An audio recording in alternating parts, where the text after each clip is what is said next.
શિક્ષક અને શિષ્યના અતૂટ સંબંધનો કિસ્સો સુરતમાં જોવા મળ્યો છે।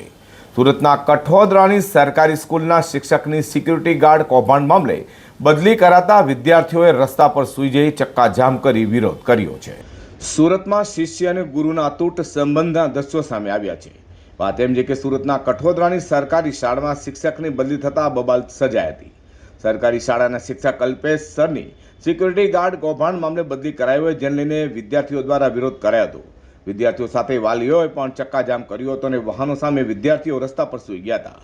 1 કલાક સુધી ચાલેલા ચક્કાજામને લઈને પોલીસ પણ ઘટના સ્થળે દોડી જવા પામી હતી અને મામલાને થાળે પાડવાનો પ્રયાસ કર્યો હતો। સુરતમાં કોર્પોરેશનમાં 400 સ્કૂલો છે। 400 સ્કૂલમાં સિક્યુરિટીનો આ પ્રોબ્લેમ છે।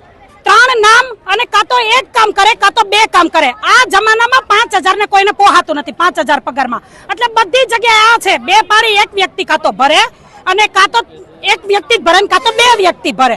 400 સ્કૂલમાં આ માલે છે તો શિક્ષણ મંત્રીએ અમારી સ્કૂલનો કેમ ટાર્ગેટ લીધો? અમારા પ્રિન્સિપાલે સહી કરેલી 3ના રજીસ્ટરમાં એવી બધી સ્કૂલોમાં બધા પ્રિન્સિપાલે કરી, તો અમારા પ્રિન્સિપાલની જ કેમ બદલી કરી? કરવું હોય તો બધે કરો, નકર અમારા પ્રિન્સિપાલ ભગત છે એને હુકમ લઈ જવામાં આવ્યા, અહીંથી ટ્રાન્સફર હુકમ કરી દીધો।